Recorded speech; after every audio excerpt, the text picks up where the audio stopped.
Okay, അപ്പോൾ നമ്മുടെ learn with friends എന്ന് പറഞ്ഞിട്ടുള്ള പ്രോഗ്രാം മിഷൻ ജൂൺ 2025 എന്ന പേരിൽ നമ്മളൊരു സ്റ്റഡി പ്ലാൻ കണ്ടക്ട് ചെയ്തുകൊണ്ടിരിക്കുകയാണ്. നമ്മൾ ഓൾറെഡി അത് സ്റ്റാർട്ട് ചെയ്തിട്ട് 11ഓളം ദിവസങ്ങളായി. നമ്മളതിൻ്റെ വാട്സപ്പ് ഗ്രൂപ്പ് ക്രിയേറ്റ് ചെയ്തിട്ടുണ്ട്. അതിൽ ഇപ്പോൾ നമ്മൾ തുടങ്ങുന്നതിൻ്റെ മുന്നേ 600ഓളം കുട്ടികളായിരുന്നു അതിലുള്ളത്. ഇപ്പോൾ ഞാൻ ഈ വീഡിയോ ചെയ്യുന്ന സമയത്ത് നമ്മുടെ ഒരു ഗ്രൂപ്പ് വാട്സപ്പ് ഗ്രൂപ്പ് 1025 ആൾക്കാരുടെ വാട്സപ്പ് ഗ്രൂപ്പ് ഫുള്ളായി.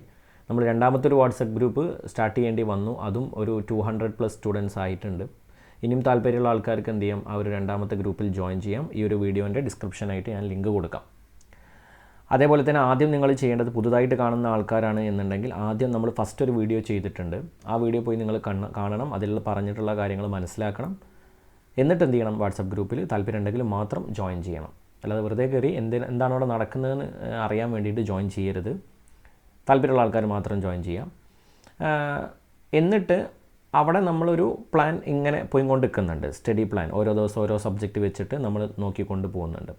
അതിൻ്റെ പുറമെ അതിനേക്കാൾ ഒന്നുകൂടെ ഡീപ്പായിട്ട് പഠിക്കണം, ഒന്നുകൂടെ അടുത്തൊരു സ്ട്രാറ്റജി എന്നുള്ള സെക്കൻഡ് ലെവൽ സ്ട്രാറ്റജി എന്നുള്ള ലെവലിലാണ് നമ്മൾ എന്ത് ചെയ്യുന്നത്, ലേൺ വിത്ത് ഫ്രണ്ട്സ് എന്നുള്ള ഈ ഒരു പ്രോഗ്രാം എന്ത് ചെയ്യുന്നത്, കണ്ടക്ട് ചെയ്യുന്നത്. ഓക്കെ, കണ്ടക്റ്റോ എന്തോ ഓക്കെ. അപ്പോൾ അവിടെയും ആ ഒരു ഗൂഗിൾ ഫോം നിങ്ങൾ ഫില്ല് ചെയ്യേണ്ടതുണ്ട്. ഫില്ല് ചെയ്ത ആൾക്കാരെ വെച്ചിട്ട് നമ്മളൊരു 30ഓളം ഗ്രൂപ്പുകൾ ഉണ്ടാക്കിയിട്ടുണ്ട്. ഒരു ഗ്രൂപ്പിൽ ഒരു 10 മുതൽ 15ൻ്റെ ഇടയിലുള്ള ആൾക്കാരാണ് ഉള്ളത്. അപ്പം ഇതിലും താല്പര്യമുള്ള ആൾക്കാർ മാത്രം ജോയിൻ ചെയ്യാം. അതിൻ്റെയും ഈ ഒരു ഗൂഗിൾ ഫോമിൻ്റെയും ലിങ്ക് ഇനി താല്പര്യമുള്ള ആൾക്കാർക്ക് വേണ്ടിയിട്ട് ഈ വീഡിയോൻ്റെ ഡിസ്ക്രിപ്ഷനിൽ ഞാൻ കൊടുക്കുന്നുണ്ട്. വീണ്ടും ആദ്യം പറഞ്ഞത് ശ്രദ്ധിക്കുക, നമ്മൾ ഫസ്റ്റ് ചെയ്തിട്ടുള്ള വീഡിയോ കണ്ടതിന് ശേഷം മാത്രം ആ ഗൂഗിൾ ഫോം ഫില്ല് ചെയ്യുക. കാരണം അത് എല്ലാവർക്കും പറ്റിയിട്ടുള്ള ഒരു പണിയല്ല, താല്പര്യമുള്ള ആൾക്കാർക്ക് മാത്രം വേണ്ടിയിട്ടുള്ള ഒരു സംഭവമാണ്. എല്ലാവരും ജോയിൻ ചെയ്യണമെന്ന് യാതൊരുവിധ നിർബന്ധമില്ല. ഓക്കെ, അപ്പോൾ ആവില്ല എന്ന് തോന്നുന്ന ആൾക്കാർ മാത്രം ഇതിൽ ജോയിൻ ചെയ്യാം. അപ്പോൾ ഇനി ഈ ഒരു വീഡിയോയിൽ നമ്മൾ ഉദ്ദേശിക്കുന്നത്, നമ്മൾ മുന്നേ പറഞ്ഞ പോലെ തന്നെ ലേൺ വിത്ത് ഫ്രണ്ട്സ് ഈ ഒരു 10 ദിവസമായിട്ട് നമ്മൾ സ്റ്റാർട്ട് ചെയ്തിട്ടില്ല. നമ്മൾ ഓരോ സമയത്ത് സ്റ്റാർട്ട് ചെയ്യാനാണ് ഉദ്ദേശിച്ചത്. എല്ലാം കൂടി ഒരു സമയത്ത് അങ്ങോട്ട് സ്റ്റാർട്ട് ചെയ്തിട്ട് ആ കൂടി കൊളാക്കുക എന്നുള്ളതല്ല. കുറേശ്ശെ റിലീസ് ചെയ്തിട്ട് ഓരോ സമയമാകുമ്പം അടുത്തടുത്ത ഘട്ടങ്ങളിലേക്ക് പോവുക എന്നുള്ളതാണ്. അപ്പോൾ നമ്മുടെ കൂടെ വരുന്ന ആൾക്കാർക്ക് ഇതെല്ലാം കിട്ടുന്നതാണ്. ഇനി ഇടയിൽ ജോയിൻ ചെയ്ത ആൾക്കാർക്ക് ചിലപ്പോൾ എന്തെങ്കിലും ഒരു ഐഡിയ കിട്ടിക്കോളണമെന്നില്ല. കാരണം നമ്മുടെ ഒന്നാമത്തെ വാട്സപ്പ് ഗ്രൂപ്പ് ഉണ്ട്. അതിൽ നമ്മൾ ഓരോ വോയിസും കാര്യങ്ങളൊക്കെ ഇടുമ്പം നമുക്ക് കിട്ടുന്ന റിയാക്ഷൻ കാര്യങ്ങൾ, അഥവാ ഈ ലൈക്ക് ആണെങ്കിൽ അങ്ങനത്തെ ആ ഒരു റെസ്പോൺസ് എന്ന് പറയാം, ആ കാര്യങ്ങളൊന്നും നമുക്ക് എവിടെ കിട്ടുന്നില്ല, രണ്ടാമത്തെ ഗ്രൂപ്പിൽ കിട്ടുന്നില്ല. പ്രധാനമായിട്ടും ഞാനത് മനസ്സിലാക്കുന്നത് എന്തുകൊണ്ടാണെന്ന് വെച്ച് കഴിഞ്ഞാൽ, ഒന്നാമത്തെ ഗ്രൂപ്പിലുള്ള ആൾക്കാർക്ക് അറിയാം എന്താണ് ഇവിടെ സംഭവിക്കുന്നത്. രണ്ടാമത്തെ ഗ്രൂപ്പിലുള്ള ആൾക്കാർക്ക് അറിയില്ല, അവർ പെട്ടെന്ന് കയറി വന്ന ആൾക്കാരാണ്.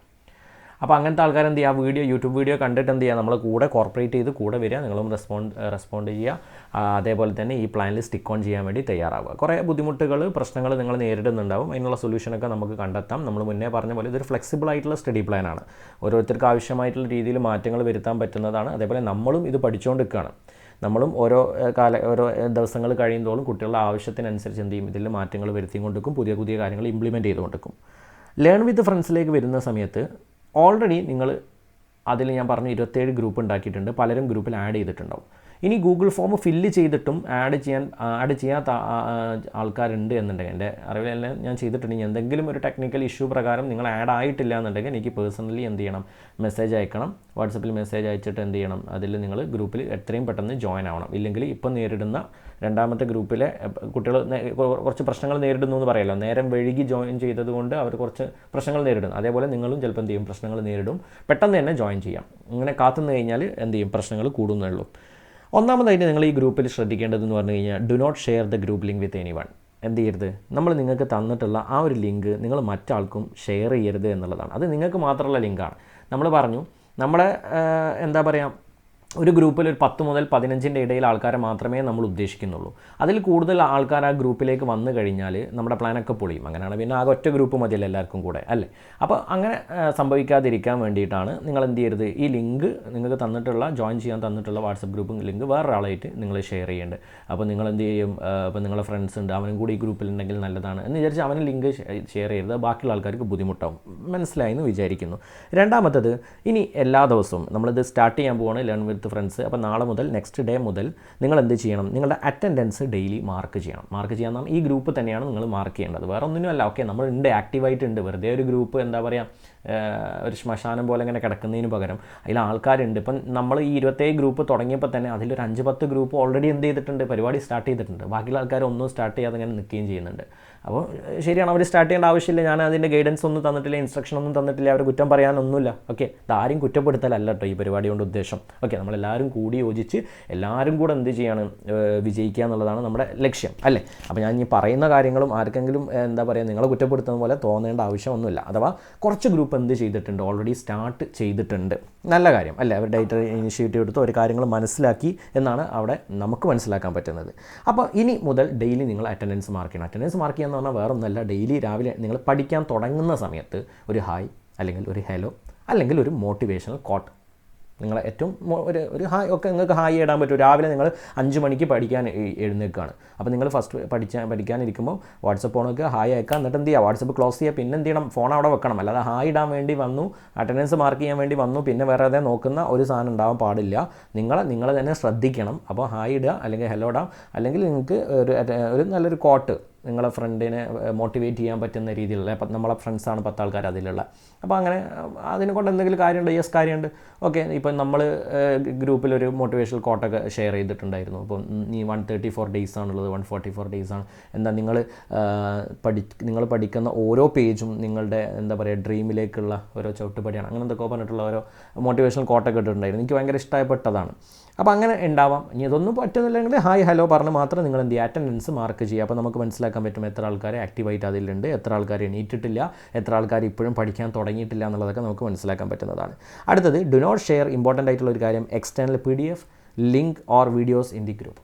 ഓക്കെ, നിങ്ങൾ എന്ത് ചെയ്യാൻ പാടില്ല, പുറത്തു നിന്നുള്ള മറ്റുള്ള PDF-കളോ നോട്ടുകളോ എന്തോ ആവട്ടെ, വാട്ടവർ, ഓക്കെ, വീഡിയോൻ്റെ ലിങ്കുകളാവട്ടെ, മറ്റുള്ള ഗ്രൂപ്പിൽ ജോയിൻ ചെയ്യാനുള്ള ലിങ്കുകളാവട്ടെ, ഇനി ജോബ് വേക്കൻസികളാവട്ടെ, ഇതൊന്നും എവിടെ ഷെയർ ചെയ്യാൻ പാടില്ല. ലേൺ വിത്ത് ഫ്രണ്ട്സ് എന്നുള്ള നമ്മുടെ ഗ്രൂപ്പിൽ ഷെയർ ചെയ്യാൻ പറ്റും. എന്താ സാർ അങ്ങനെ, സാർ എന്താ അത്രക്ക് ക്രൂരനാണോ? എടാ, നമ്മുടെ ഉദ്ദേശം, നമുക്ക് ഇഷ്ടംപോലെ ഗ്രൂപ്പുകൾ നമ്മുടെ ഫോണിലുണ്ട് അല്ലേ. അതിനൊക്കെ പല പർപ്പസുകളാണുള്ളത്. നമ്മൾ ലേൺ വിത്ത് ഫ്രണ്ട്സ് എന്നുള്ളത് ഇത് ഷെയർ ചെയ്യാനോ കാര്യങ്ങളോ ഉള്ള ഗ്രൂപ്പല്ല. നമ്മൾ ആദ്യം അതിൻ്റെ ഒരു പർപ്പസ് പറഞ്ഞിട്ടുണ്ട്. നമുക്കൊരു റിവിഷൻ എന്നുള്ള രീതിയിൽ നമ്മൾ ഡെയിലി പഠിക്കുന്ന കാര്യങ്ങൾ നമുക്ക് താഴെ പറയും. ഓക്കെ, നമുക്ക് ഡെയിലി പഠിക്കുന്ന കാര്യങ്ങൾ അതിൽ വോയിസ് ഇടുക. അത് ബാക്കിയുള്ള ആൾക്കാർക്ക് എന്ത് ചെയ്യാൻ പാടില്ല, നമ്മൾ ഷെയർ ചെയ്യുന്ന ലിങ്കുകളോ ഷെയർ ചെയ്യുന്ന PDF-കളോ ബുദ്ധിമുട്ടാൻ പാടില്ല. നിങ്ങൾ ഓരോ ലിങ്കുകൾ, ഷെയറുകൾ, വീഡിയോകൾ അയക്കുന്ന സമയത്ത് ബാക്കിയുള്ള ആൾക്കാർ എന്ത് ചെയ്യേണ്ടി വരും, അത് ക്ലിക്ക് ചെയ്ത് നോക്കേണ്ടി വരും. അവരുടെ സമയമാണ് അതിൻ്റെ മേലെ പോകുന്നത്. ഓരോ മെസ്സേജും വായിക്കേണ്ടി വരും അല്ലേ. നിങ്ങൾ 10-40 മെസ്സേജുകളൊക്കെ അതിലിങ്ങനെ വന്നു കഴിഞ്ഞാൽ അതെന്ത് ചെയ്യും, ബാക്കിയുള്ള ആൾക്കാർക്ക് ബുദ്ധിമുട്ട്. നിങ്ങളുടെ ഗ്രൂപ്പിലുള്ള എനിക്കല്ല, ബാക്കിയുള്ള ആൾക്കാർ തന്നെ അത് ബുദ്ധിമുട്ടാവും എന്ന് കണ്ടതുകൊണ്ട് ഇങ്ങനെ ഒരു റെസ്ട്രിക്ഷൻ നമ്മൾ വെക്കുകയാണ്. നല്ല വീഡിയോസ് ആയിരിക്കും നിങ്ങൾ അയക്കുന്നത്, നല്ല നോട്ട്സ് ആയിരിക്കും നിങ്ങൾ അയക്കുന്നത്. പക്ഷേ എന്ത് ചെയ്യണം, നമ്മൾ ഈ ഒരു ഗ്രൂപ്പിൽ തൽക്കാലം വേണ്ട, അതിന് നമുക്ക് ബാക്കിയുള്ള മറ്റുള്ള ഗ്രൂപ്പുകളൊക്കെ യൂസ് ചെയ്യാം. ഈ ലേൺ വിത്ത് ഫ്രണ്ട്സ് എന്നുള്ള ഗ്രൂപ്പ് നമുക്ക് അതിന് വേണ്ടി വേണ്ട എന്ന് വെക്കാം. അടുത്തത്, ഡൗട്ട് ക്ലിയറൻസ്. നമ്മളെന്താണ് അലോഡ് എന്നല്ല, അത് നിർബന്ധമായിട്ടും ചെയ്യണം. Feel free to ask questions related your studies. നമ്മളിപ്പം ഏതെങ്കിലും ഒരു എന്താ പറയുക, ഇപ്പോൾ ഉദാഹരണത്തിന് കോസ്റ്റ് അക്കൗണ്ടിങ് പഠിക്കാൻ വേണ്ടി തീരുമാനിച്ചു. ഫോർ എക്സാമ്പിൾ കോൺട്രാക്ട് കോസ്റ്റിംഗ് ഒക്കെ നമ്മൾ കവർ ചെയ്ത് കഴിഞ്ഞു അല്ലേ. കോൺട്രാക്ട് കോസ്റ്റിംഗ് ചില ആൾക്കാർക്കൊക്കെ ഡൗട്ട് ഉണ്ടായിരുന്നു, സാർ എന്താണ് ഈ ഇൻട്രൊഡക്ഷൻ മുതൽ തുടങ്ങാത്ത, ഇൻട്രൊഡക്ഷൻ, മെറ്റീരിയൽ, ലേബർ ഇങ്ങനെയല്ലേ പഠിച്ചു പോകണ്ടേ? സാറ് പറയുന്ന ഓർഡർ ഇവിടുന്ന് ബാക്കൊന്നും മേലോട്ടാണല്ലോ, അല്ലെങ്കിൽ നടുവൊന്നും അങ്ങോട്ടാണ്, നമുക്കൊരു ഓർഡർ കിട്ടുന്നില്ല. എടാ, അത് നമുക്ക് അടുത്തൊരു വീഡിയോ അതിനായിട്ട് നമ്മൾ ചെയ്യുന്നുണ്ട്. കുറേ ആൾക്കാർക്കുള്ള ഒരു കൺസേൺസിൽ പെട്ടതാണ്. അതായത് അതിപ്പം ഞാൻ പറഞ്ഞു തുടങ്ങിയോടെ ഫുള്ളാക്കാം. നമ്മൾ പഠിക്കുമ്പോൾ എങ്ങനെയാണോ നമ്മൾ ഇൻസ്റ്റിറ്റ്യൂഷനിൽ ഓഫ്ലൈൻ ക്ലാസ്സിൽ പോയി പഠിച്ചത്, അതേപോലെ അല്ല നമ്മൾ സ്റ്റഡി ലീവിന് പഠിക്കേണ്ടത്. അങ്ങനെ പഠിച്ചു കഴിഞ്ഞാൽ നമ്മൾ എവിടെ എത്തൂല. ഓക്കെ, അപ്പോൾ അങ്ങനത്തെ കുറേ കാര്യങ്ങൾ അടുത്ത വീഡിയോ നമുക്ക് ഡീറ്റെയിൽ ആയിട്ട് പറയാം. ഓക്കെ, എന്തായാലും അങ്ങനെ നമ്മൾ ഏതെങ്കിലും ഇപ്പോൾ കോൺട്രാക്ട് കോസ്റ്റിംഗ് നമ്മൾ പഠിക്കാൻ വേണ്ടി തീരുമാനിച്ചു. ആ കോൺട്രാക്ട് കോസ്റ്റിങ്ങിലുള്ള അല്ലെങ്കിൽ കോസ്റ്റ് അക്കൗണ്ടിങ്ങിലുള്ള മറ്റ് ഡൗട്ടുകൾ നിങ്ങൾക്ക് അന്നേ ദിവസം നിങ്ങളുടെ ഫ്രണ്ട്സിനോട് ആ ഗ്രൂപ്പിൽ ചോദിക്കാൻ പറ്റുന്നതാണ്. നിങ്ങൾക്ക് എന്തെങ്കിലും ഡൗട്ട് ഉണ്ട് ചോദിക്കാം, അത് എനിക്ക് ഇങ്ങനെ ഒരു ഡൗട്ട് ഉണ്ട്, അല്ലെങ്കിൽ ഒരു സ്പെഷ്യൽ ഒരു ഡൗട്ട് ഉണ്ട്. കാരണം ഒരു കൂടി ആലോചിച്ചുള്ള പഠിത്തമാണ്. അപ്പോൾ ബാക്കിയുള്ള ആൾക്കാർ ഫ്രീ ആണ്, അല്ലെങ്കിൽ ബാക്കിയുള്ള ആൾക്കാർക്ക് എന്ത് ചെയ്യാൻ പറ്റുന്നുണ്ട്, അത് പറഞ്ഞു കൊടുക്കാനുള്ള സമയം ഉണ്ടോ എന്നുള്ളത് ചെക്ക് ചെയ്യണം. എല്ലാ ഡൗട്ടുകളും ഒരാൾ ചോദിച്ചു വെച്ച് എല്ലാവരും അത് ക്ലിയർ ചെയ്യാൻ വേണ്ടി നിൽക്കേണ്ട ആവശ്യമില്ല. നമ്മൾ പഠിക്കേണ്ട ഒരു സമയമാണ്. അപ്പോൾ പഠിക്കുന്ന അല്ലെങ്കിൽ നിങ്ങൾക്ക് അറിയുന്ന ക്വസ്റ്റ്യനാണ് മറ്റേ കുട്ടി ചോദിച്ചത് എന്നുണ്ടെങ്കിൽ നിങ്ങൾക്ക് അവിടെ എന്ത് ചെയ്യാം, ക്ലിയർ ചെയ്ത് കൊടുക്കാം. പക്ഷേ അവിടെ ഒരു കാര്യം ശ്രദ്ധിക്കേണ്ടത്, stick to the study plan for the day. Okay, avoid discussing or answering questions from other subject. നമ്മളിപ്പോൾ കോസ്റ്റ് അക്കൗണ്ടിംഗ് ആണ് ഇന്ന് പഠിക്കാൻ തീരുമാനിച്ചത് എല്ലാവരും, അല്ലെങ്കിൽ ഞാൻ നിങ്ങളോട് പറഞ്ഞു തന്നിട്ടുള്ളത്, നമ്മൾ CMA റമീസ് ക്ലാസ്സസ് ഞാനോ അല്ലെങ്കിൽ എൻ്റെ സ്റ്റാഫോ നിങ്ങൾക്ക് ഇൻസ്ട്രക്ഷൻ തന്നിട്ടുള്ളത് ഇന്നേ ദിവസം കോൺട്രാക്ട് കോസ്റ്റിംഗ് അല്ലെങ്കിൽ കോസ്റ്റ് അക്കൗണ്ടിംഗ് എന്നുള്ള സബ്ജക്റ്റ് പഠിക്കാൻ വേണ്ടിയിട്ടാണ്. അങ്ങനെയാണെങ്കിൽ ആ ഒരു പർട്ടിക്കുലർ ഡേ നിങ്ങൾ ഏത് മാത്രമേ ഡിസ്കസ് ചെയ്യാവൂ, അല്ലെങ്കിൽ ആ ഒരു കോസ്റ്റ് അക്കൗണ്ടിങ്ങിൽ എന്നുള്ള സബ്ജക്റ്റിലത്തെ ക്വസ്റ്റ്യൻസ് ഡൗട്ടുകൾ മാത്രമേ നിങ്ങൾ ആ ഗ്രൂപ്പിൽ ചോദിക്കാൻ പാടുള്ളൂ. ഇനി മറ്റൊരാൾ എന്ത് ചെയ്തു, നമ്മൾ കോസ്റ്റ് അക്കൗണ്ടിംഗ് പഠിക്കാൻ പറഞ്ഞ ദിവസമാണ്, അപ്പോൾ DTയിലത്തെ എന്ത് ചെയ്തു, ഒരു ഡൗട്ട് ചോദിച്ചു. കാരണം അയാളന്ന് DT ആണ് പഠിക്കുന്നത്, അത് നമ്മൾ മൈൻഡ് ചെയ്യേണ്ട ആവശ്യമില്ല. കാരണം നമ്മളെല്ലാവരും കൂടെ ഒരു സ്ട്രക്ചേർഡ് ആയിട്ടുള്ള ഒരു സ്റ്റഡി പ്ലാനിൽ പോവുകയാണ്. അപ്പോൾ ഓരോരുത്തർ ഓരോ സബ്ജക്റ്റാണ് പഠിക്കുന്നത് എന്നുണ്ടെങ്കിൽ നമുക്കിത് മുന്നോട്ട് കൊണ്ടുപോകാൻ കഴിയില്ല. ഓക്കെ, അതാണ് ഇതിൻ്റെയൊക്കെ പ്രശ്നം. അത് തെറ്റാണോ കുറ്റാണെന്നാണോ പറയുന്നത്? അല്ല, അയാൾക്ക് എന്ത് ചെയ്യാം, സ്വന്തമായിട്ട് DT പോയിട്ട് പഠിക്കാം, യാതൊരുവിധ കുഴപ്പമില്ല. പക്ഷേ അയാൾ എന്ത് ചെയ്യരുത്, നമ്മുടെ സ്റ്റഡി പ്ലാനിലേക്ക് പിന്നെ കടന്നു വരരുത്. അതും വേണം ഇതും വേണം, രണ്ട് തോണിയിൽ കാലിട്ട് പോകാമെന്ന് പറഞ്ഞു കഴിഞ്ഞാൽ എന്തല്ല, അത് മുന്നോട്ട് പോകുന്ന ഒരു സംഗതിയല്ല. ഓക്കെ, മനസ്സിലാക്കുക.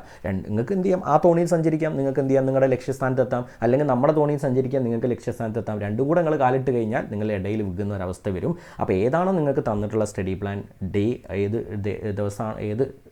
ഏത് ദിവസം ഏത് സബ്ജക്റ്റാണോ പഠിക്കാൻ പറഞ്ഞത് അത് നിങ്ങൾ പഠിക്കുക.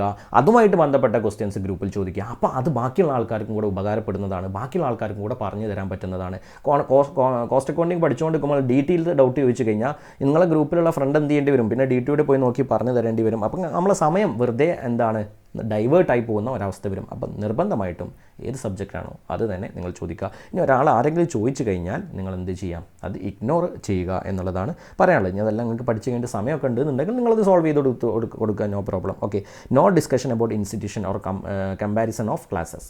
നമ്മുടെ ലേൺ വിത്ത് ഫ്രണ്ട്സ് എന്നുള്ള ഗ്രൂപ്പിൽ എന്ത് ചെയ്യാൻ പാടില്ല, മറ്റുള്ള ഇൻസ്റ്റിറ്റ്യൂഷനെ പറ്റിയിട്ടുള്ള കാര്യങ്ങൾ നിങ്ങൾ ചോദിക്കാൻ പാടില്ല. ഫോർ എക്സാമ്പിൾ, ആ A എന്നുള്ള ഇൻസ്റ്റിറ്റ്യൂഷൻ എങ്ങനെ ഉണ്ടായിരുന്നു, ഇനി അപ്പോൾ 10 ആൾക്കാർ 10 സ്ഥലത്ത് നിന്ന് വന്നിട്ടുള്ള ആൾക്കാരാണ്, 10 ഇൻസ്റ്റിറ്റ്യൂഷനിൽ നിന്ന് വന്ന ആൾക്കാരായിരിക്കാം, അല്ലെ, ഫ്രണ്ട്സ് ഉണ്ടാവാം. ഓക്കെ, വട്ടവർ. അപ്പോൾ എന്തായാലും 10 ഇൻസ്റ്റിറ്റ്യൂഷനിൽ വന്ന ആൾക്കാരാണെങ്കിൽ സ്വാഭാവികമായിട്ടും നമുക്ക് ഇക്കരെ നിൽക്കുമ്പോൾ അക്കരെ പച്ച എന്നുള്ളൊരു തോട്ട് ഉണ്ടാവും. നമ്മൾ പഠിച്ചത് A എന്ന് പറഞ്ഞ ഇൻസ്റ്റിറ്റ്യൂഷനിലാണ് പൊതുവെ, അപ്പോൾ മറ്റേ കുട്ടി വന്നത് B എന്ന് പറഞ്ഞ ഇൻസ്റ്റിറ്റ്യൂഷനിലാണ്. അപ്പോൾ നമ്മൾ ചോദിക്കും B എന്ന് പറഞ്ഞ ഇൻസ്റ്റിറ്റ്യൂഷനിൽ ക്ലാസ്സൊക്കെ എങ്ങനെയുണ്ട്.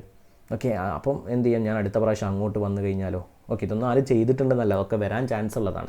അപ്പോൾ അങ്ങനത്തെ ഇൻസ്റ്റിറ്റ്യൂഷനെ പറ്റിയിട്ടുള്ള ചർച്ചകളോ, അല്ലെങ്കിൽ അത് നല്ലതാണ്, അല്ലെങ്കിൽ വേറെ ഏതെങ്കിലും, ഇപ്പോൾ ഉദാഹരണത്തിന് ഇപ്പം എൻ്റെ ക്ലാസ്സുകൾ, എൻ്റെ കോസ്റ്റ് അക്കൗണ്ടിങ്ങിൻ്റെ ക്ലാസ് അറ്റൻഡ് ചെയ്യുന്ന ആൾക്കാരുണ്ട്, അതല്ല വേറെ ആളുണ്ട് ക്ലാസ് കൊടുക്കുന്ന കോസ്റ്റ് അക്കൗണ്ടിങ്ങിൻ്റെ, അപ്പോൾ അയാളുടെ ക്ലാസ് എങ്ങനെയുണ്ട്, അല്ലെങ്കിൽ ഞാൻ ഇപ്പോൾ കൊടുക്കാത്ത സബ്ജക്റ്റാണ് DT, ആ സാറിൻ്റെ എങ്ങനെയാണ്, ഈ സാറിൻ്റെ എങ്ങനെയാണ്, അതിനൊക്കെ നമുക്ക് വേറെ ഇഷ്ടം പോലെ ഗ്രൂപ്പുകളുണ്ട്. അത് എവിടെ വേണ്ട, അങ്ങനത്തെ ടൈപ്പ് ഡിസ്കഷൻ നമുക്ക് ലേൺ വിത്ത് ഫ്രണ്ട്സ് എന്ന് പറഞ്ഞാൽ നമ്മുടെ ഗ്രൂപ്പിൽ വേണ്ട. നമ്മുടെ പർപ്പസിൽ നിന്നും നമ്മുടെ ടോപ്പിക്കിൽ നിന്നും നമ്മൾ ഡൈവേർട്ടായിട്ട് പോവും എന്നുള്ളത് കൊണ്ട് ആണ് ഇങ്ങനത്തെ റെസ്ട്രിക്ഷൻസ് ഒക്കെ വെക്കുന്നത്, അല്ല വേറെ ഒന്നും ഉള്ളത് കൊണ്ടല്ല. ഓക്കെ, അടുത്തത് send A daily voice note before 9 PM. Okay, നമ്മുടെ മെയിൻ സംഭവം എന്ന് പറഞ്ഞാൽ ഇതാണ് അല്ലേ, നമ്മൾ ഡെയിലി വോയിസ് അയക്കുക എന്നുള്ളതാണ് നമ്മുടെ ഉദ്ദേശം, അഥവാ ഡെയിലി റിവൈസ് ചെയ്യുക എന്നുള്ളതാണ്. നമ്മൾ റിവൈസ് ചെയ്യുന്നതിൻ്റെ കൂടെ നമ്മളെ ഫ്രണ്ട്സ് കൂടെ റിവൈസ് ചെയ്യുക എന്നുള്ളതാണ് നമ്മുടെ ഉദ്ദേശം. അപ്പോൾ ഒരു 9 മണിൻ്റെ മുന്നേ ആയിട്ട് നിങ്ങൾക്ക് എന്ത് ചെയ്യാം, കറക്റ്റായിട്ടൊരു സമയമൊന്നും പറയുന്നില്ല, 9 മണിൻ്റെ മുന്നേ ആയിട്ട് നിങ്ങൾക്ക് എന്തായാലും വൈകുന്നേരമല്ലേ നമ്മൾ പഠിച്ച് കഴിയുള്ളൂ അല്ലേ, രാവിലെ തന്നെ നമുക്ക് വോയിസ് അയക്കാൻ പറ്റും ഇല്ല. അപ്പോൾ 9 മുന്നായിട്ട് നിങ്ങൾ എന്ത് ചെയ്യുക, വോയിസ് അയക്കുക. അതെന്ത് ചെയ്യാനും പാടില്ല, 4 മിനിറ്റിൽ കൂടെ. ഞാൻ 3 മിനിറ്റായിരുന്നു മുന്നേ പറഞ്ഞത്, പക്ഷേ നമുക്കൊരു റിലാക്സേഷൻ ഇവിടെ വരുത്താം. 4 മിനിറ്റിൻ്റെ മുകളിൽ ആവാൻ പാടില്ല. നമുക്ക് മിനിമം എത്രയാക്കാം, മാക്സിമം എന്ത് ചെയ്യാൻ പാടില്ല, നിങ്ങൾക്ക് 1 മിനിറ്റുള്ള വോയിസ് അയക്കാം, 2 മിനിറ്റുള്ള വോയിസ് അയക്കാം. ഓക്കെ, പക്ഷേ അതിൽ ആ വോയിസിൽ കണ്ടൻറ്റ് ഉണ്ടായിരിക്കണം. വെറുതെ ഒരു വോയിസ് അയച്ച് ഒരു അറ്റൻഡൻസ് മാർക്ക് ചെയ്യുക എന്നുള്ളതല്ല നമ്മുടെ ഉദ്ദേശം. നമ്മളും പഠിക്കണം, മറ്റുള്ള ആൾക്കാർക്കും പഠിക്കാൻ കഴിയണം. അപ്പോൾ എന്താണ് നമ്മൾ പഠിച്ചിട്ടുള്ളത് എന്നുള്ള ടോപ്പിക്കിൽ നമ്മൾ എന്ത് ചെയ്യുന്നു, വോയിസ് അയക്കുന്നു. ഉദാഹരണത്തിന് നമ്മളിപ്പോൾ മുന്നേ പഠിച്ച ഒരു കോൺട്രാക്ട് കോസ്റ്റിംഗ് എന്ന ചാപ്റ്ററിൽ ഞാൻ ഇപ്പോൾ വോയിസ് അയക്കുകയാണെങ്കിൽ ഞാൻ ഇങ്ങനെയായിരുന്നു അയക്കുക. ഞാനിപ്പോൾ ഒരു സ്റ്റുഡൻ്റ് ആണെന്ന് വിചാരിക്കുക. അപ്പോൾ ഞാൻ അയക്കുക, ആദ്യം ഞാൻ എൻ്റെ പേര് റമീസ് ഇങ്ങനെ പറഞ്ഞിട്ടാണോ, അല്ല, നിങ്ങൾ വേണമെങ്കിൽ ഫസ്റ്റ് ഡേ നിങ്ങളെല്ലാവരും തമ്മിൽ അങ്ങോട്ടും ഇങ്ങോട്ടും പരിചയപ്പെട്ടോ, ഏറ്റവും നല്ലത് അതാണ്. ഓക്കെ, ഞാൻ വരുന്നത് അത് അങ്ങനെ ചെയ്തോളൂ. ഇന്നത്തെ ഒരു ദിവസം എന്തിനു വേണ്ടി ഉപയോഗിക്കുക, പരിചയപ്പെടാൻ വേണ്ടി യൂസ് ചെയ്യുക. ജസ്റ്റ് ടെക്സ്റ്റ് ആയിട്ടോ വോയിസ് ആയിട്ടോ, എൻ്റെ പേര് റമീസാണ്, ഞാൻ വരുന്നത് കാലിക്കറ്റിൽ നിന്നാണ്, ഓക്കെ, ഞാൻ ഇന്ന ഇൻസ്റ്റിറ്റ്യൂഷനിലാണ് പഠിച്ചത്. നിങ്ങൾക്ക് പറയാതിരിക്കുക, ഇൻസ്റ്റിറ്റ്യൂഷൻ്റെ പേര് പറയാതിരിക്കുക. അതൊന്നും നമ്മളെ ആവശ്യമല്ല. ഓക്കെ, നമുക്ക് പേരും നിങ്ങളുടെ സ്ഥലങ്ങളും കാര്യങ്ങളൊക്കെ പറയാൻ പറ്റുമെങ്കിൽ അത് പറഞ്ഞുകൊണ്ട് പറയുക. ഞാൻ ഇത്ര മുന്നേ എക്സാം എഴുതിയിട്ടുണ്ടായിരുന്നു, അല്ലെങ്കിൽ ഇത്ര അറ്റംപ്റ്റ് എടുത്തിട്ടുണ്ടായിരുന്നു, അല്ലെങ്കിൽ ഞാൻ ആദ്യമായിട്ട് എഴുതാൻ പോവാണ്, ഞാൻ ഓഫ്ലൈൻ ക്ലാസ് അറ്റൻഡ് ചെയ്തുകൊണ്ടിരിക്കുകയാണ്, വാട്ടവർ. ഓക്കെ, നിങ്ങൾക്ക് എന്തൊക്കെയാണോ പരിചയപ്പെടുത്താൻ വേണ്ടത് അതൊക്കെ നിങ്ങൾ പറയാം. ഓക്കെ, അതല്ലാതെ ഇനി നമ്മൾ ഡെയിലി വോയിസ് അയക്കുമ്പോൾ ഡെയിലി പരിചയപ്പെടുത്തണോ, വേണ്ട. നമ്മൾ എന്ത് ചെയ്യുക, നമ്മുടെ ഇതെടുക്കുക. എന്നിട്ട് ഇപ്പോൾ കോൺട്രാക്ട് കോസ്റ്റിങ്ങിൻ്റെ ഞാൻ പറയുകയാണെന്നുണ്ടെങ്കിൽ ഞാൻ പറയും, കോൺട്രാക്ട് കോസ്റ്റിങ്ങിൻ്റെ വോയിസ് ആണ് ഞാൻ അയക്കുന്നുണ്ടെങ്കിൽ ഞാൻ പറയും, കോൺട്രാക്ട് കോസ്റ്റിംഗ് എന്നുള്ള ചാപ്റ്റർ ആയിരുന്നു നമ്മളിന്ന് പഠിച്ചത്. ഓക്കെ, അതും പറയേണ്ട ആവശ്യമില്ല അല്ലേ, കാരണം അറിയാലോ. ഓക്കെ, എന്തായാലും കോൺട്രാക്ട് കോസ്റ്റിംഗ് എന്നുള്ള ചാപ്റ്റർ ആയിരുന്നു നമ്മളവിടെ പഠിച്ചത്. അവിടെ പ്രധാനമായിട്ടും വരുന്നത് കുറച്ച് ടേംസുകളാണ്. Work certified, work uncertified. Work certified എന്നുള്ളത് കൊണ്ട് ഞാൻ മനസ്സിലാക്കിയത് വർക്ക് സർട്ടിഫൈഡ് എന്ന് പറഞ്ഞു കഴിഞ്ഞാൽ നമ്മുടെ വർക്ക് കംപ്ലീറ്റ് ആയതിൽ നമ്മുടെ കോൺട്രാക്ട് സർവേയർ എത്ര പോർഷൻ സർട്ടിഫൈ ചെയ്തു എന്നുള്ളതാണ്. വർക്ക് അൺസർട്ടിഫൈഡ് എന്ന് പറഞ്ഞാൽ അത് സർട്ടിഫൈ ചെയ്യാത്ത പോർഷനാണ്.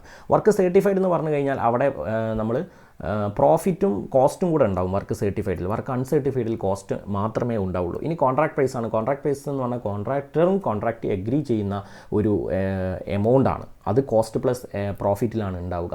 ഇനി പ്രധാനമായിട്ടും നമുക്ക് കോൺട്രാക്ട് കോസ്റ്റിങ്ങിൽ വരയ്ക്കാനുണ്ടാവുക കോൺട്രാക്ട് അക്കൗണ്ടാണ്. കോൺട്രാക്ട് അക്കൗണ്ട് എന്ന് പറഞ്ഞാൽ ഡെബിറ്റ് സൈഡും ഉണ്ടാവും, ക്രെഡിറ്റ് സൈഡും ഉണ്ടാവും. ഡെബിറ്റ് സൈഡിൽ പ്രധാനമായിട്ടും ഞാൻ കാണുന്നത് എക്സ്പെൻസുകളാണ്, അഥവാ മെറ്റീരിയൽ, വേജസ്, എക്സ്പെൻസ്, ഡിപ്രീസിയേഷൻ, അങ്ങനത്തെ എക്സ്പെൻസുകളാണ് ഉണ്ടാവുക. ക്രെഡിറ്റ് സൈഡിൽ നമ്മൾ നോക്കുകയാണെങ്കിൽ അവിടെ വർക്ക് സർട്ടിഫൈഡും വർക്ക് അൺസർട്ടിഫൈഡും അതേപോലെ material on hand, material on സൈറ്റൊക്കെ ആണ് ഉണ്ടാവുക. ഇത് ബാലൻസ് ചെയ്ത് കഴിഞ്ഞാലാണ് നമുക്ക് എന്ത് കിട്ടുക? നോഷണൽ പ്രോഫിറ്റ് കിട്ടുക. ഈ നോഷണൽ പ്രോഫിറ്റിന് നമ്മൾ എന്ത് ചെയ്യേണ്ടതുണ്ട്?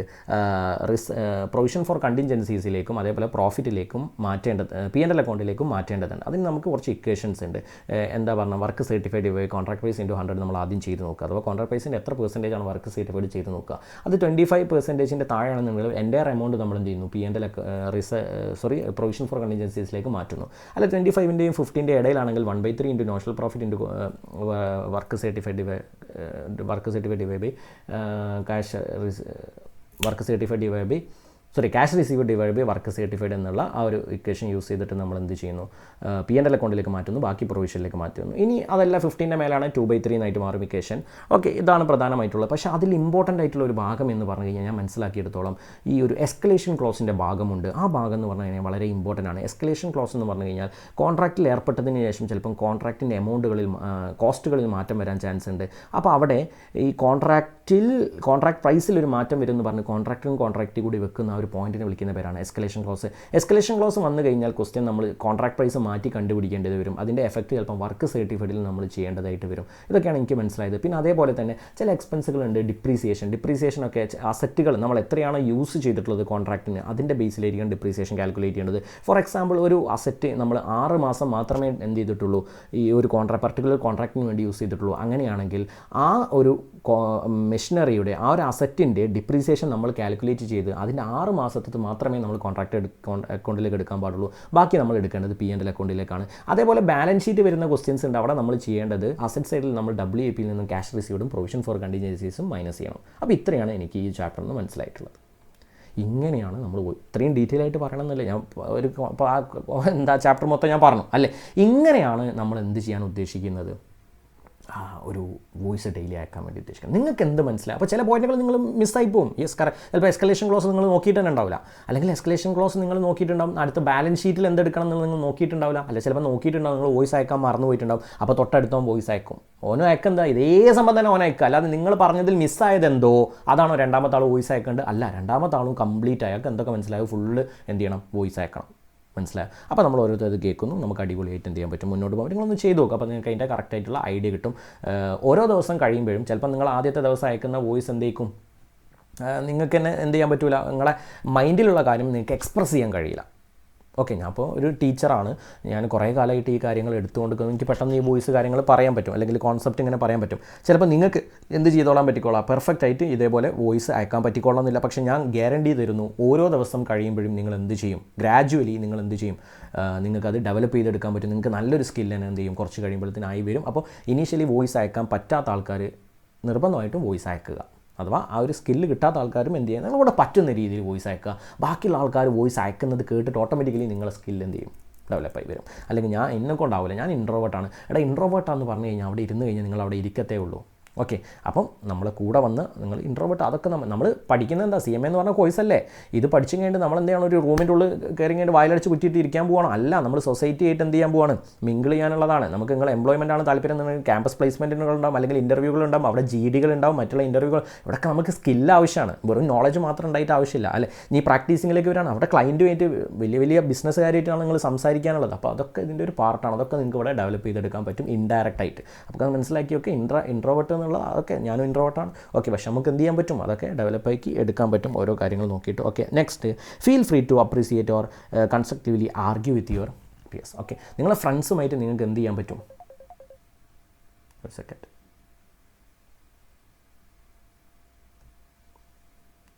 ഒറ്റ സെക്കൻഡ്. ഓക്കെ, അപ്പോൾ നമ്മുടെ ഫ്രണ്ട്സുമായിട്ട് നമുക്ക് എവിടെയും പറഞ്ഞു മറന്നു. Feel free to appreciate. Okay, നിങ്ങൾ അപ്പോൾ ഒരു ആളെന്ത് ചെയ്തു, ഒരു നിങ്ങളെ ഫ്രണ്ട് എന്ത് ചെയ്തു, ഒരു വോയിസ് അയച്ചു. അപ്പോൾ നിങ്ങൾക്കത് ഭയങ്കരമായിട്ട് ഇഷ്ടമായി, നിങ്ങൾ കാണാത്തൊരു പോയിൻ്റൊക്കെ അതിലുണ്ടായിരുന്നു. അങ്ങനെയാണ് നിങ്ങൾ നിർബന്ധമായിട്ട് അയാൾ എന്ത് ചെയ്യണം, അപ്രീസിയേറ്റ് ചെയ്യണം. വെറുതെ കയറി അപ്രീസിയേറ്റ് ചെയ്യേണ്ട ആവശ്യമൊന്നുമില്ല. എല്ലാവർക്കും അറിയാം, എല്ലാവരും നോർമലി ഉള്ളതാണ് പഠിക്കുന്നത്. പക്ഷേ നിങ്ങൾക്ക് അതിൽ എന്താണ് ഒരു സംഭവം തോന്നുകയാണെങ്കിൽ നിങ്ങൾ എന്ത് ചെയ്യുക, തീർച്ചയായിട്ടും അത് അപ്രീസിയേറ്റ് ചെയ്യുക. ഒരു ലൈക്ക് കൊണ്ട് നിങ്ങൾക്ക് അപ്രീസിയേറ്റ് ചെയ്യാം. അതല്ല നിങ്ങൾ വേർഡ്സായിട്ട് നിങ്ങൾക്ക് എക്സ്പ്രസ് ചെയ്യാം, എടാ ആ പോയിൻ്റ് അടിപൊളിയായിരുന്നു, ഞാൻ പഠിക്കാത്ത, ഞാൻ കാണാത്ത, അല്ലെങ്കിൽ ഞാൻ പഠിച്ചപ്പോൾ ശ്രദ്ധിക്കാത്തൊരു പോയിൻ്റായിരുന്നു അതെന്ന് പറഞ്ഞ് നിങ്ങൾക്ക് അയാൾ എന്ത് ചെയ്യാൻ പറ്റും, അപ്രീസിയേറ്റ് ചെയ്യാൻ പറ്റും. അങ്ങനെ അപ്രീസിയേറ്റ് ചെയ്യുമ്പോൾ ചിലപ്പോൾ എന്ത് ചെയ്യും, ഈ വോയിസ് അയച്ച ആൾക്ക് ചിലപ്പോൾ എന്ത് ചെയ്യും, ഓക്കെ അങ്ങനെയാണോ, അത് നിങ്ങൾക്ക് പഠിപ്പിച്ചിട്ടില്ലേ, അല്ലെങ്കിൽ നിങ്ങൾക്ക് അറിയില്ലായിരുന്നോ, അപ്പോൾ ഞാൻ പറഞ്ഞപ്പോൾ മനസ്സിലായി, അയാൾക്ക് എന്ത് ചെയ്യും, ഒരു പ്രൗഡ് മൂമെൻറ്റ് അവിടെ ഫീൽ ചെയ്യുകയും അയാളുടെ ആ ഒരു പോയിൻ്റ് അയാൾക്ക് അവിടെ സ്റ്റോർ ആവുകയും ചെയ്യും. നിങ്ങൾക്കും ആ പോയിൻ്റ് അവിടെ സ്റ്റോർ ആവുകയും ചെയ്യും. അത് കയറി എന്നും ഡെയിലി ഒരാൾ വോയിസ് അയക്കുമ്പോൾ സൂപ്പർ, നീ ഇന്ന് പറഞ്ഞത് സൂപ്പറാണ്, നാളെ വരുമ്പോൾ അയാൾ പറയും നീ ആ പറഞ്ഞ പോയിൻ്റ് ഞാൻ ഇന്നലെ പഠിച്ചിട്ടില്ലായിരുന്നു, അല്ല ഞാൻ നോക്കിയില്ലായിരുന്നു, അല്ല അയാൾ പിറ്റേന്ന് പോയിക്കും ആ പോയിൻ്റ് അടിപൊളിയാണ്, അത് ഞാൻ പഠിച്ചിട്ടില്ലായിരുന്നു. അങ്ങനല്ല, ഓവറാക്കി ചളാക്കരുത്. ആവശ്യമുള്ളതിന് മാത്രം ജെന്യുവിനായിട്ട് മാത്രം കാര്യങ്ങൾ മുന്നോട്ട് കൊണ്ടുപോവുക. Next, new members may join or leave. പ്രധാനമായിട്ടും നമ്മൾ നേരിടുന്ന ഒരു പ്രശ്നം ഇതായിരിക്കും. നമുക്കറിയാം, ഇങ്ങനൊരു പ്രോഗ്രാം തുടങ്ങുമ്പോൾ അല്ലെ ഈ ഒരു പ്ലാൻ സ്റ്റാർട്ട് ചെയ്യുമ്പോൾ തന്നെ അറിയാം, നമ്മളിപ്പോൾ വാട്സപ്പ് ഗ്രൂപ്പ് തുടങ്ങിയെന്ന് പറഞ്ഞു, അതിൽ ഒന്നാമത്തേൽ 1025 ആയിരുന്നു, പിന്നെ ഒരു ദിവസം നോക്കുമ്പോൾ 1021, പിന്നെ 1019, വീണ്ടും നോക്കുമ്പോൾ 1025. അഥവാ ആൾക്കാർ വരും പോവും. ചില ആൾക്കാർ ഞാൻ നേരത്തെ പറഞ്ഞ പോലെ വരുന്നത് ഇവിടെ എന്താ സംഭവിക്കുന്നതെന്ന് അറിയാൻ വേണ്ടിയിട്ടിരിക്കും, ഒരു ക്യൂരിയോസിറ്റിൻ്റെ മേലെയായിരിക്കും. ഓക്കെ, എന്താണ് ഇവിടെ സംഭവിക്കുന്നത്. അപ്പോൾ അങ്ങനത്തെ ആൾക്കാർ എന്ത് ചെയ്യും, അവർ പോവും. അത് നമ്മൾ മൈൻഡ് ചെയ്യേണ്ട ആവശ്യമില്ല. നമ്മൾ പഠിക്കണം, പാസ്സാണെന്നുള്ള ആഗ്രഹത്തിൽ വന്നതാണ്, നമ്മൾ ഇതിൽ സ്റ്റിക്ക് ഓൺ ചെയ്ത് നിൽക്കുക. അതേപോലെ തന്നെ നമ്മൾ 100 വട്ടം പറഞ്ഞിട്ടുണ്ട്, താല്പര്യമുള്ള ആൾക്കാർ മാത്രം ലേൺ വിത്ത് ഫ്രണ്ട്സിലേക്ക് വന്നാൽ മതിയേ, താല്പര്യമുള്ള ആൾക്കാർ മാത്രം ആ ഗൂഗിൾ ഫോം ഫില്ല് ചെയ്താൽ മതിയേ, കഴിഞ്ഞോല് മാത്രം അറ്റൻഡ് ചെയ്താൽ മതിയേ, ചിലപ്പോൾ നിങ്ങളെ കൊണ്ട് കഴിയാത്ത പണിയാണെങ്കിൽ നിങ്ങൾ മറ്റെടുത്ത് മാത്രം നിന്നാൽ, ഇതൊക്കെ നമ്മൾ പറഞ്ഞിട്ടുണ്ടെങ്കിലും ചില ആൾക്കാർ എന്ത് ചെയ്യും, ഫോം ഫില്ല് ചെയ്തിട്ട് വരും ഇവിടെ എന്താണ് സംഭവിക്കുന്നതെന്ന് അറിയാൻ വേണ്ടിയിട്ട്. ഓക്കെ, അപ്പോൾ അങ്ങനത്തെ ആൾക്കാരും ഉണ്ടാവാം. അപ്പം നിങ്ങളുടെ ഗ്രൂപ്പിൽ ഇപ്പോൾ 10-12 ആൾക്കാരുണ്ടാവാം, ചിലപ്പോൾ 7 ആൾക്കാരൊക്കെ ഉള്ള ഗ്രൂപ്പുണ്ട്. അത് നമ്മൾ 7 ആൾക്കാരെ വെച്ചിട്ട് എന്ത് ചെയ്തല്ല, തുടങ്ങിയിട്ടുള്ളതല്ല. അവർക്കൊക്കെ 10-12 ആൾക്കാർക്ക് ലിങ്ക് അയച്ചു കൊടുത്തിട്ടുണ്ട്, ജോയിൻ ചെയ്യാൻ വേണ്ടി സമയം എടുക്കുന്നതാണ്. എന്തായാലും ഇപ്പോൾ നമ്മൾ 7 ആൾക്കാരാവട്ടെ, നമ്മൾ 2 ആൾക്കാരാവട്ടെ, നമുക്ക് എന്ത് ചെയ്യാം, നമ്മൾ ഈ പറഞ്ഞ പ്ലാനിൽ നമ്മൾ എന്ത് ചെയ്യും, സ്റ്റിക്ക് ഓൺ ചെയ്യും. അല്ലെങ്കിൽ ചിലപ്പോൾ 2 3 3 2 പിന്നെ അങ്ങനെ കുറേയും കൂടുതലൊക്കെ സംഭവിക്കും. പക്ഷേ നമ്മൾ എന്ത് ചെയ്യുക, നമ്മളെ പ്ലാനിൽ സ്റ്റിക്ക് ഓൺ ചെയ്ത് നിൽക്കുക. നെക്സ്റ്റ് ലാസ്റ്റ് എന്താണ്, if you need motivation, suggestions or guidance, openly ask your friends in the group. വളരെ നല്ല അടിപൊളിയായിട്ടുള്ളൊരു സംഭവമല്ലേ. നമുക്ക് ചില സമയത്ത് നമ്മൾ നേരിടുന്ന ഒരു പ്രശ്നമാണ്, എപ്പോൾ നമ്മളെ സ്റ്റഡി ലീവിന് അല്ലേ, അല്ലാതെ ഇപ്പോൾ ഈ ഒരു സന്ദർഭത്തിലൊക്കെ നമ്മൾ നേരിടുന്നതാണ്. നമുക്ക് ആദ്യത്തിൽ എന്തുണ്ടാവും, നല്ല താല്പര്യം ഉണ്ടാവും പഠിക്കാൻ. കുറച്ച് കഴിയുമ്പോൾ നമ്മൾ എന്ത് ചെയ്യും, തളരും. ഡെയിലി പഠിക്കുന്ന മനസ്സിലാവാതെ അങ്ങനെ കുറേ നമ്മൾ തളരും. അപ്പോൾ നമുക്ക് എന്തിൻ്റെ ആവശ്യം വരും, മോട്ടിവേഷൻ ആവശ്യം വരും. നമ്മൾ സെൽഫ് മോട്ടിവേഷൻ ആവശ്യമാണ്, അതൊക്കെ നമ്മൾ ചെയ്യും. പക്ഷേ നിങ്ങൾക്ക് വേണമെങ്കിൽ ആരോട് ചോദിക്കാം, എടാ എനിക്ക് ഇങ്ങനെ പ്രശ്നമുണ്ട്. നമ്മൾ എന്തായാലും ഈ 10 ആൾക്കാരെന്ന് പറഞ്ഞാൽ ഒരുമിച്ച് ഒരു ടീമായിട്ട് സെറ്റായിട്ട് മുന്നോട്ട് പോകാൻ നിൽക്കുകയാണ്. ഇവിടെ നമ്മൾ സെൽഫിഷ് എന്ന് പറഞ്ഞ ഒരു പരിപാടിയില്ല. ഒറ്റയ്ക്ക് പാസ്സാവണം എന്നുള്ളതല്ല നമ്മുടെ മൈൻഡ്. എനിക്ക് പാസ്സാണോ, അതിൻ്റെ കൂടെ എന്ത് ചെയ്യണം, ഈ ഗ്രൂപ്പുകൾ എല്ലാവരും പാസ്സാവണം എന്നുള്ളതാണ് നമ്മുടെ ലക്ഷ്യം. അപ്പോൾ ഒരുത്തനെ പോലും നമ്മൾ എന്ത് ചെയ്യാൻ പാടില്ല, ഫെയിലാവും വിട്ടുകൊടുക്കാൻ പാടില്ല. നമ്മൾ എന്ത് ചെയ്യാൻ പറ്റില്ല, ഓൻ തളരുന്നുണ്ടെങ്കിൽ നമ്മൾ എന്ത് ചെയ്യണം, അവനെയും കൂടി കൂട്ടി പിടിച്ചിട്ട് മുന്നോട്ട് കൊണ്ടുപോകാൻ പറ്റണം. ഓക്കെ, നാളെ നമ്മൾ തളരുമ്പോൾ ബാക്കിയുള്ള 9 ആൾക്കാർ എന്ത് ചെയ്യും, നമ്മൾ എന്ത് ചെയ്തോളും, കൂട്ടി പിടിച്ച് കൊണ്ടേക്കോളും. അതാണ് നമ്മളെ വിശ്വാസം. അപ്പോൾ ഏതെങ്കിലും ഒരുത്തൻ എന്ത് ചെയ്യാണ്, ഒന്ന് താവുന്നതായിട്ട് നിങ്ങൾ കണ്ടു കഴിഞ്ഞാൽ, നിങ്ങളെ മനസ്സിൽപ്പെട്ട് കഴിഞ്ഞാൽ അവൻ ഡെയിലി അറ്റൻഡൻസ് ഇടുന്നില്ല, എണീക്കുന്ന നേരെ വെക്കുന്നുണ്ട്, അല്ലെങ്കിൽ ഡെയിലി അവൻ്റെ വോയിസ് കേൾക്കുമ്പോൾ തന്നെ നമുക്ക് മനസ്സിലാവുന്നുണ്ട് അവൻ പഠിച്ചത് ഓക്കെ അല്ല. അങ്ങനെയാണെങ്കിൽ എന്ത് ചെയ്യുക, അവനെ മോട്ടിവേറ്റ് ചെയ്യുക. അവനെ പരിഹസിക്കുക എന്നല്ല, അവനെ പുച്ഛിക്കുക എന്നല്ല, അവനെ കുറ്റപ്പെടുത്തുക എന്നല്ല ഉദ്ദേശിക്കുന്നത്. അവനെ നിങ്ങൾക്ക് എങ്ങനെ ഇൻഡയറക്റ്റായിട്ട് മോട്ടിവേറ്റ് ചെയ്യാൻ പറ്റുമോ, അല്ലെങ്കിൽ ഡയറക്റ്റായിട്ട് മോട്ടിവേറ്റ് ചെയ്യാൻ പറ്റുമോ, അത് നിങ്ങൾ എന്ത് ചെയ്യുക, അവനെയും കൂടി എന്ത് ചെയ്യുക, കൂട്ടി പിടിക്കുക. ഇനി നിങ്ങൾക്ക് തന്നെ തോന്നുകയാണ് നിങ്ങൾക്കൊരു മോട്ടിവേഷൻ ആവശ്യമാണ്, അപ്പോൾ നിങ്ങൾ ഗ്രൂപ്പിൽ വോയിസ് അയക്കുക, എടാ എനിക്കിങ്ങനെ പ്രശ്നങ്ങൾ നേരിടുന്നുണ്ട്, ഓക്കെ, അല്ലെങ്കിൽ എനിക്ക് എണീക്കാൻ പറ്റുന്നില്ല, അപ്പോൾ ഞാൻ എന്ത് ചെയ്യണം, രാവിലെ എണീക്കാൻ പറ്റുന്നില്ല, ഞാൻ എന്ത് ചെയ്യണം, അല്ലെങ്കിൽ രാത്രി ഇത്ര സമയം അല്ലെങ്കിൽ തിയറിയൊക്കെ പഠിക്കുമ്പോൾ എനിക്ക് എന്ത് ചെയ്യുന്നു, ഉറക്കം വരുന്നു, ഞാൻ എന്ത് ചെയ്യണം, ഓക്കെ, അല്ലെങ്കിൽ എൻ്റെ ഫാമിലി ഇങ്ങനെ ഫംഗ്ഷൻസ് ഒക്കെ വരുന്നു, ഞാൻ എന്ത് ചെയ്യണം, എനിക്കൊരു എന്ത് വേണം, ഒരു സജഷൻ നിങ്ങളുടെ ഭാഗത്തു നിന്നുള്ള ഒരു ഒപ്പീനിയൻ, ഒരു അഭിപ്രായം പറയാം, എന്നാൽ എനിക്ക് ഡിസിഷൻ എടുക്കാൻ പറ്റും. ഓപ്പണായിട്ട് എന്ത് ചെയ്യുക, ആ ഗ്രൂപ്പിൽ ചോദിക്കുക. നിങ്ങൾക്ക് എന്ത് ചെയ്യും, അതിനുള്ള സൊല്യൂഷൻ ബാക്കിയുള്ള ഫ്രണ്ട്സ് പറഞ്ഞു വരും. അതിൽ നിന്ന് നിങ്ങൾക്കൊരു തീരുമാനം എടുക്കാൻ പറ്റും, അടിപൊളിയാക്കാൻ പറ്റും. സെറ്റല്ലേ? അപ്പോൾ ഇതാണെന്ത് നമ്മളുടെ ഒരു ഗൈഡൻസ്. ഇനി എന്തെങ്കിലും ആവശ്യമായിട്ടുള്ള സമയത്ത് ഗൈഡൻസ് വേണ്ടി വരികയാണെങ്കിൽ നമുക്ക് എന്ത് ചെയ്യാം, അന്നേരം പറയാം. ഓക്കെ, അപ്പോൾ എല്ലാവരും കൂടെ ഉണ്ടെന്ന് വിചാരിക്കുന്നു. നിങ്ങളുടെ കോർപ്പറേഷൻ എന്താണ് ഭയങ്കര ഇമ്പോർട്ടൻ്റ് ആണ്. ഞാൻ നേരത്തെ പറഞ്ഞ പോലെ ഗ്രൂപ്പിലൊക്കെ കാര്യങ്ങളൊക്കെ ഇടുന്ന സമയത്ത് നിങ്ങൾ എന്ത് ചെയ്യാം, അതിന് കാര്യമായിട്ടുള്ള ഒരു കോർപ്പറേഷൻ ഒരു റെസ്പോൺസ് നിങ്ങൾ തരിക. അത് സ്ട്രിക്റ്റ്ലി ഫോളോ ചെയ്യുക. പ്രശ്നങ്ങൾ ഉണ്ടായേക്കാം. ഞാനും പറഞ്ഞു, ഇപ്പം 1000-1500 ആൾക്കാരെ വെച്ചിട്ടാണ് നമ്മൾ ഈ ഒരു പരിപാടി നടത്തുന്നത് ഞാൻ ഒരാളാണ്. അപ്പോൾ എന്നെക്കൊണ്ട് എത്തിപ്പെടാൻ പറ്റാത്ത സന്ദർഭങ്ങൾ ഉണ്ടാവാം, എന്നെക്കൊണ്ട് ശ്രദ്ധിക്കാൻ പറ്റാത്തതുണ്ടാവാം. ഞാനും ഒരു മനുഷ്യനാണ്. ഞാൻ ചെയ്യുന്ന പ്ലാനുകളിലും എന്ത് വരാം, മിസ്റ്റേക്കുകൾ വന്നിട്ടുണ്ടായേക്കാം. പക്ഷേങ്കിൽ നിങ്ങളുടെ ആ ഒരു ഗൈഡൻസ് കോർപ്പറേഷൻ കാര്യങ്ങളുണ്ടെങ്കിൽ എനിക്കത് നന്നാക്കി എടുക്കാൻ പറ്റുന്നതാണ്. അപ്പോൾ നിങ്ങളാരും കുറ്റപ്പെടുത്തില്ല എന്ന് ഞാൻ വിചാരിക്കുന്നു. ഓക്കെ, നമുക്ക് അങ്ങനെ ഒരു പ്രശ്നമുണ്ട്. നമ്മൾ 100 കാര്യം ചെയ്യുമ്പോൾ 99 എണ്ണം കറക്റ്റ് ആണെങ്കിൽ ഒന്ന് തെറ്റായി പോയാൽ ആ തെറ്റുള്ളൊരു കാര്യമായിരിക്കും എന്ത് ചെയ്യാം ബാക്കിയുള്ള ആൾക്കാർ കാണുക. അതൊന്നും ഉണ്ടാവില്ല എന്ന് ഞാൻ പ്രതീക്ഷിക്കുന്നു. ഇനി എന്തെങ്കിലും അങ്ങനെ ഒരു തെറ്റ് വരികയാണെന്നുണ്ടെങ്കിൽ നിങ്ങളത് ചൂണ്ടിക്കാണിക്കും, നിങ്ങളെ സജഷൻസ് ഉണ്ടാവും എന്ന് ഞാൻ വിചാരിക്കുന്നു. ഓക്കെ, അപ്പോൾ അത്രയേ ഉള്ളൂ. ടാറ്റാ, ബൈ.